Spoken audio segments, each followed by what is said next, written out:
Badreddine Beddi, doctorant en deuxième année, au laboratoire d'ingénierie des systèmes avancés à l'ENSA de Knetra. Et dans le cadre des présentations du module d'innovation pédagogique encadré par monsieur le professeur Jmili Hamid, j'ai l'immense plaisir de présenter un sujet de recherche intitulé l'analyse vibratoire dans la maintenance 4.0.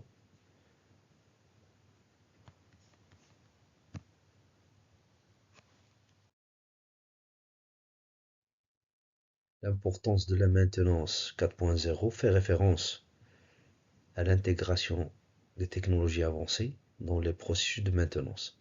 Cette approche utilise des technologies telles que l'Internet des objets, l'intelligence artificielle et l'analyse de données massives, ainsi que le cloud computing, dans l'objectif d'améliorer la fiabilité des équipements, réduire les coûts opérationnels et augmenter l'efficacité globale des opérations industrielles, en facilitant une prise de décision basée sur des données de temps réel. Avec l'émergence de l'utilisation d'intelligence artificielle dans l'industrie moderne, il serait judicieux de s'interroger sur l'impact des nouvelles technologies dans le domaine de la maintenance et surtout dans le cas de l'analyse vibratoire. Pour aborder ce sujet, j'ai opté pour le plan suivant. D'abord, on va voir qu'est-ce que la maintenance prédictive. Ensuite, c'est quoi l'analyse vibratoire en maintenance 4.0. Je vais enchaîner ensuite par une définition des étapes de l'analyse vibratoire pour terminer avec une analyse des avantages, des défis, des limitations de cette analyse vibratoire à l'ère des nouvelles technologies.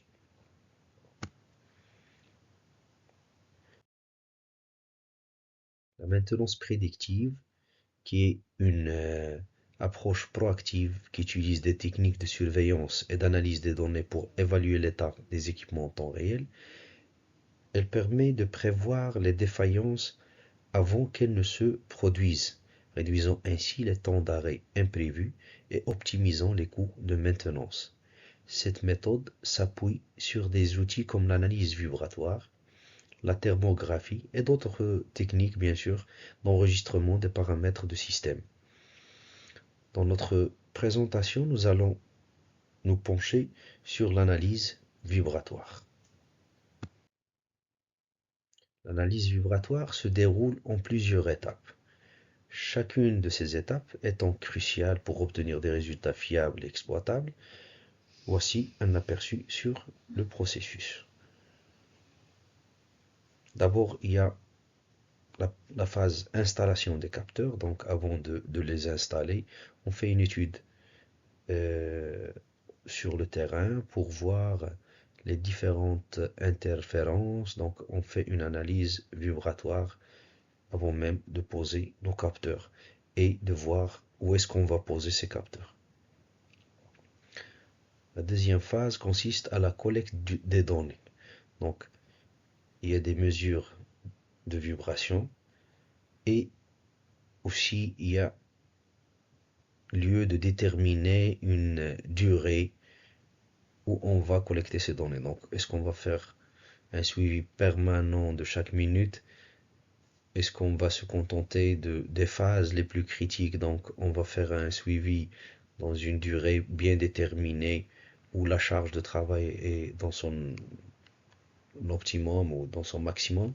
Donc, on détermine la durée de collecte de données.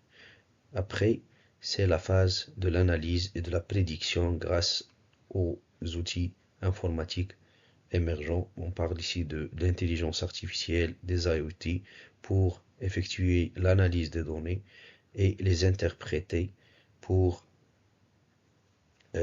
aboutir enfin à des prédictions et des décisions et des aides à la prise de décision, bien sûr, pour optimiser l'emploi des équipements suivis.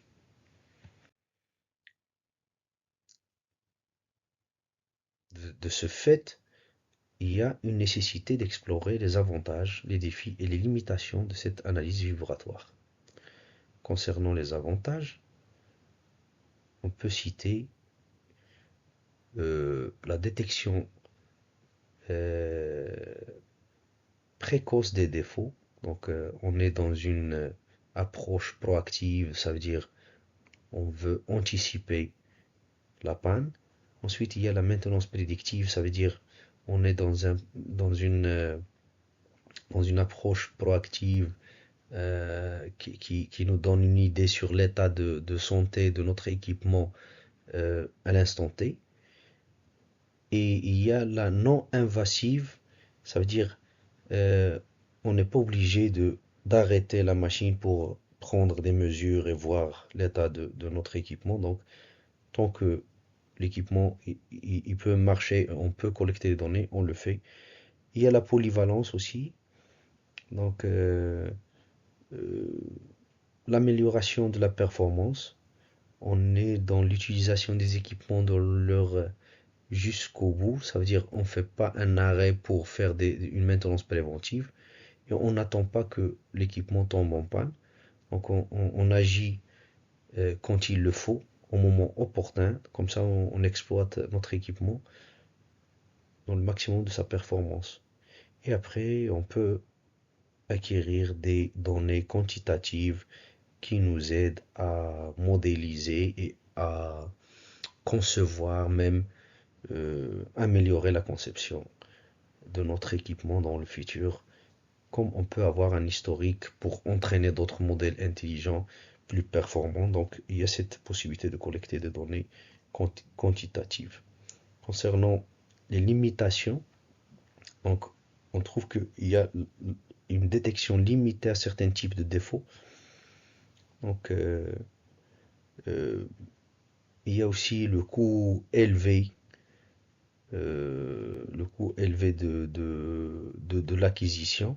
Donc, quand on parle de installer une solution d'analyse vibratoire avec une intelligence artificielle qui peut prédire des défaillances, c'est un coût élevé qui doit se justifier par rapport à l'équipement et au downtime, ça veut dire le temps d'arrêt de la production. Donc avant de prendre cette décision, il faut vraiment justifier le coût d'investissement. Ensuite, il y a sensibilité aux conditions opérationnelles. Ça veut dire s'il y a d'autres vibrations à côté, si on est dans un milieu encombré, confiné, et on a d'autres interférences, nos calculs seront biaisés par les interférences et le milieu opérationnel. Il y a aussi une limite de détection, donc certaines fréquences sont moins détectables. Il y a la dépendance à la fréquence d'échantillonnage, donc l'étude préliminaire elle est déterminante dans nos prédictions. Il y a l'interprétation subjective et les limites technologiques, ça veut dire les équipements utilisés avec l'interprétation. Parfois on est limité par les performances de nos équipements. Donc, soit pour la transmission de données, on ne peut pas faire par exemple un suivi de chaque minute. Donc, on fait parfois, on n'a pas la capacité de transférer tous les data, toutes les données en temps réel. Ça veut dire on prend des segments, on fait chaque 3 heures, chaque 2 heures, ça dépend de l'importance de l'information qu'on veut traiter. Et voilà, donc ça c'est des défis qui existent toujours. C'est des limitations surtout. Concernant les défis, il y a, il y a, il y a l'expertise requise. Donc pour arriver à faire ça, donc il faut avoir un degré de maîtrise et d'expertise élevé. On a parlé de coût initial élevé, de complexité de système et d'environnement de mesure, ainsi que les installations des capteurs qui doivent être effectuées par des gens qui maîtrisent ces technologies. En guise de conclusion, l'analyse vibratoire joue un rôle très important dans la maintenance 4.0, en permettant la prévention des pannes, l'optimisation des coûts, l'amélioration de la sécurité le prolongement de la durée de vie des équipements et l'intégration dans la maintenance 4.0, ainsi que la prise de décision éclairée.